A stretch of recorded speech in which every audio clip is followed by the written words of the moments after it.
Hello friends, myself Dr. V.N. Deshmukh, Associate Professor at Sudhakar Institute of Pharmacy, Pusat. Friends, today we will study TCA cycle, which is also called as the citric acid cycle or Krebs cycle. The TCA cycle, it is a tricarboxylic acid cycle or the Krebs cycle is a series of chemical reactions used by all aerobic organisms to release a stored energy through the oxidation of acetyl coenzyme A derived from carbohydrates, fats and proteins. The carbohydrates which are derived in the plant enters into the glycolysis. Through the glycolysis it forms the pyruvate forms the acetyl coenzyme A and enters into the TCA cycle.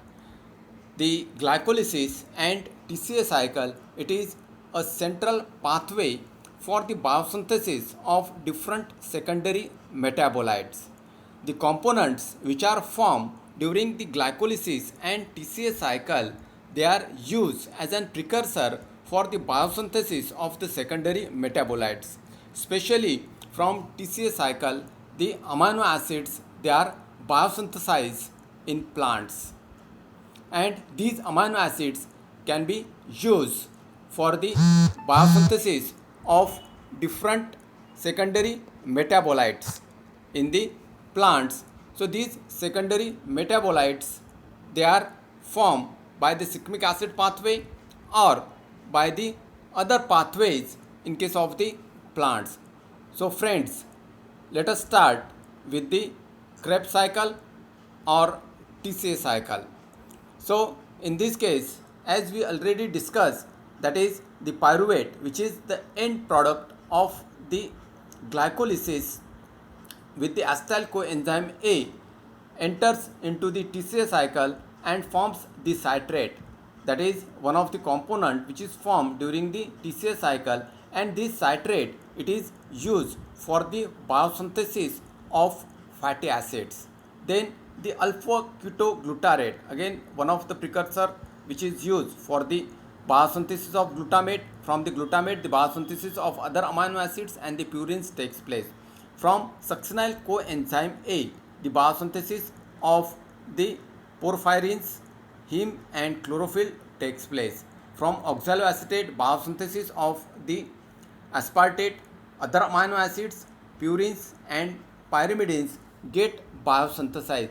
So overall, one can say that the components which are formed during the TCA cycle, they are used for the biosynthesis of the different components or the secondary metabolites in the plants.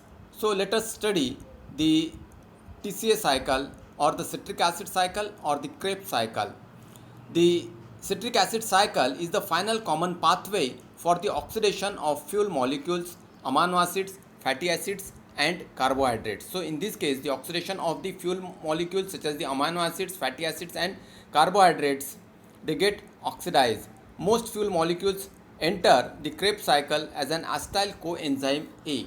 They enters into this Krebs cycle in the form of this acetyl coenzyme A. This cycle is a central metabolic hub of the cell. It is a central metabolic hub of the cell. It is a central pathway in case of the plants. It is a gateway for aerobic metabolism for the molecule that can be transferred into acetyl group or dicarboxylic group.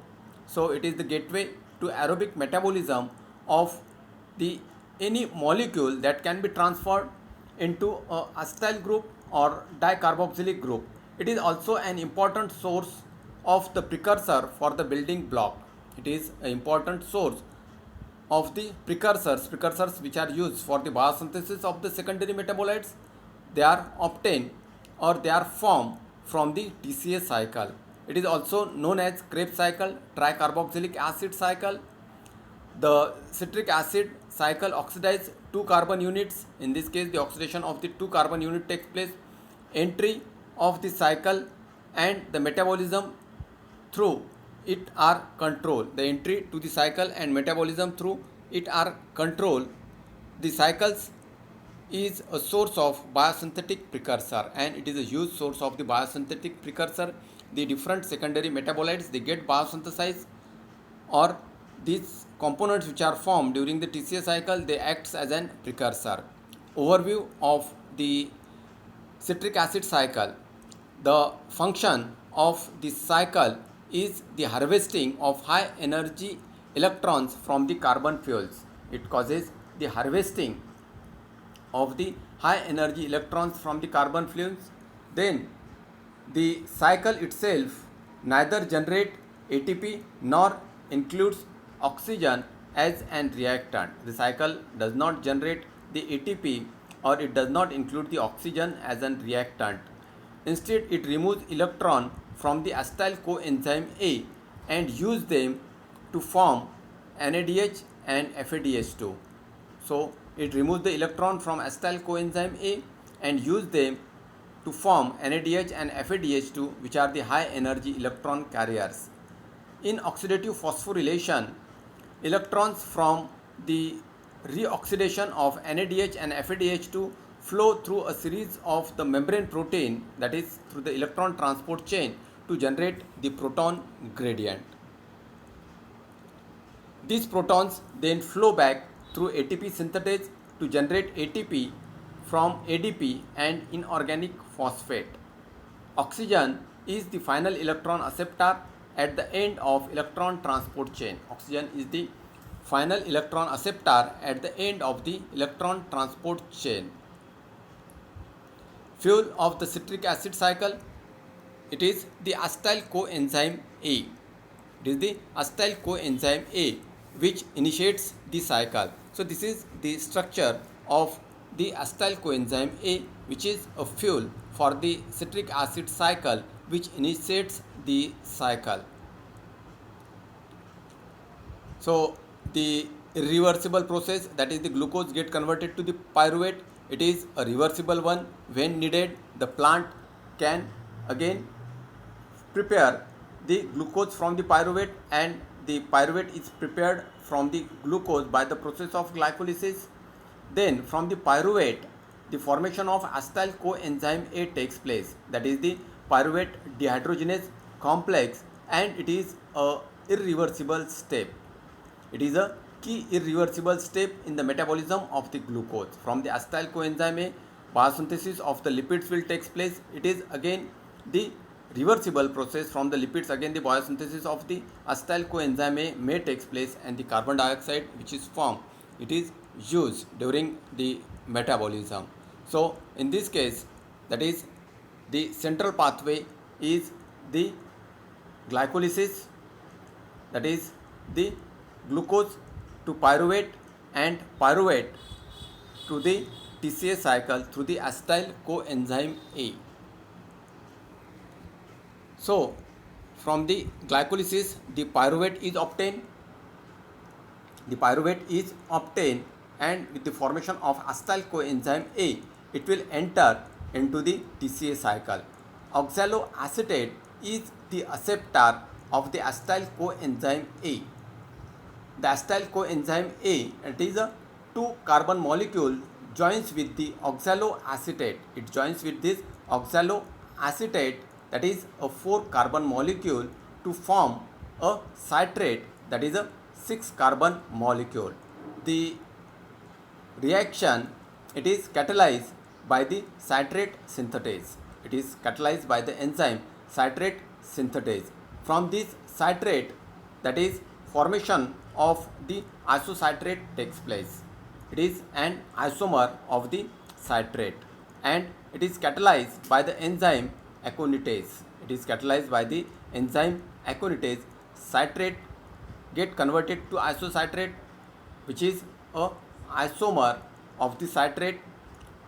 The enzyme, it is catalyzed by the aconitase. Then isocitrate, it is get converted to alpha ketoglutarate. So isocitrate is oxidized to the alpha ketoglutarate.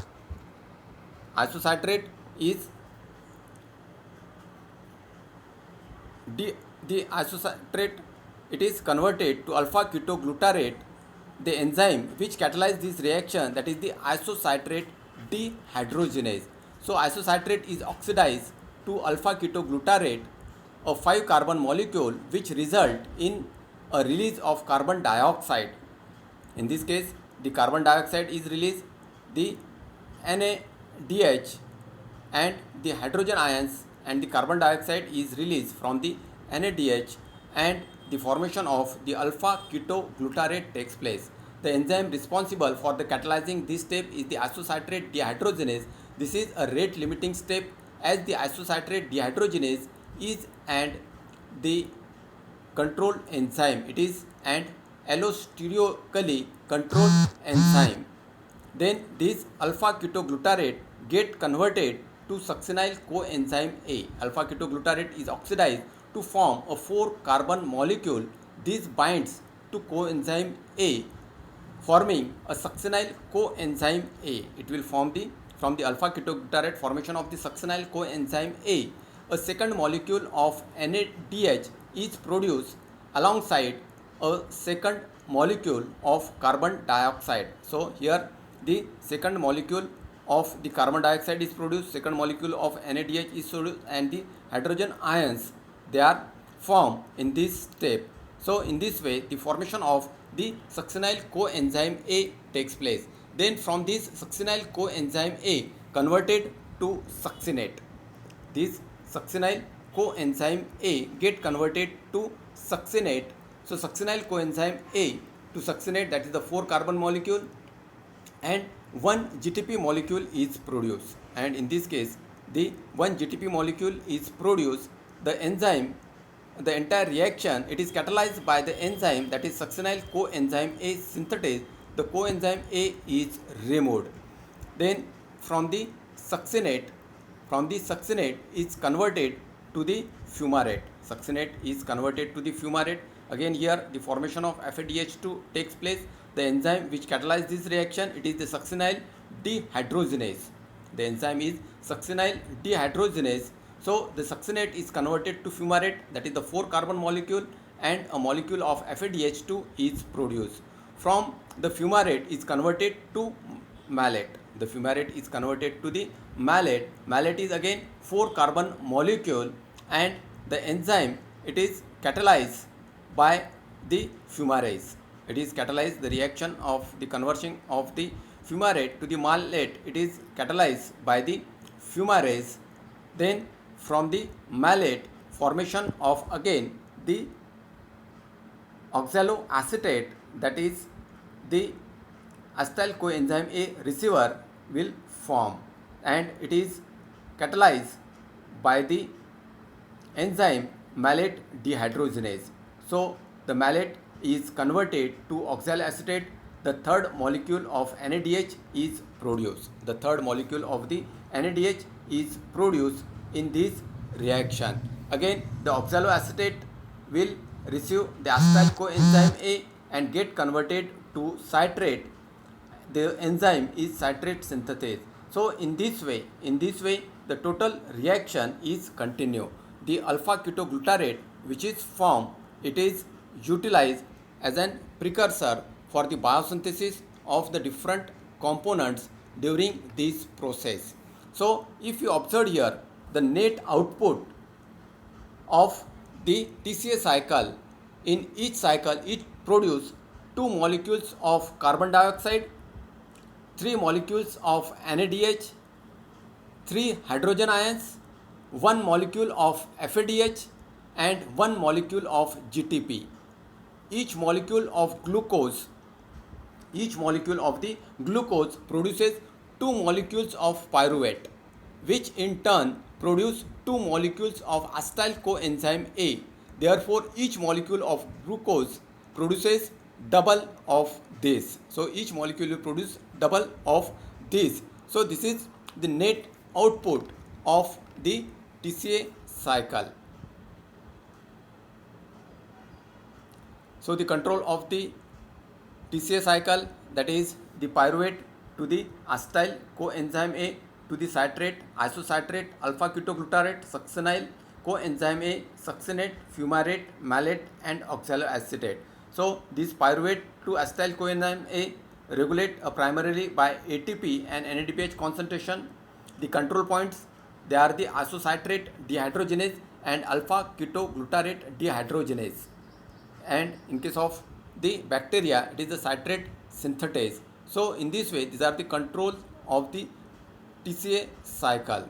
So again, the biosynthetic role of this TCA cycle, that is the end product of the glycolysis pyruvate with the formation of acetyl coenzyme A enters into the citrate. It is used for the precursor for the biosynthesis of fatty acids and the sterols. Alpha ketoglutarate forms the glutamate, other amino acids and purines. Succinyl coenzyme A forms the porphyrins, heme and chlorophyll, and oxaloacetate forms the amino acid aspartate. Other amino acids such as the purines and pyrimides, they are also formed through this process. So one of the central pathway for the metabolism of the secondary metabolites, which acts for the precursor for the biosynthesis of the secondary metabolites, one of the important pathway. So this is all about the TCA cycle, which is also called as the Krebs cycle or the citric acid cycle.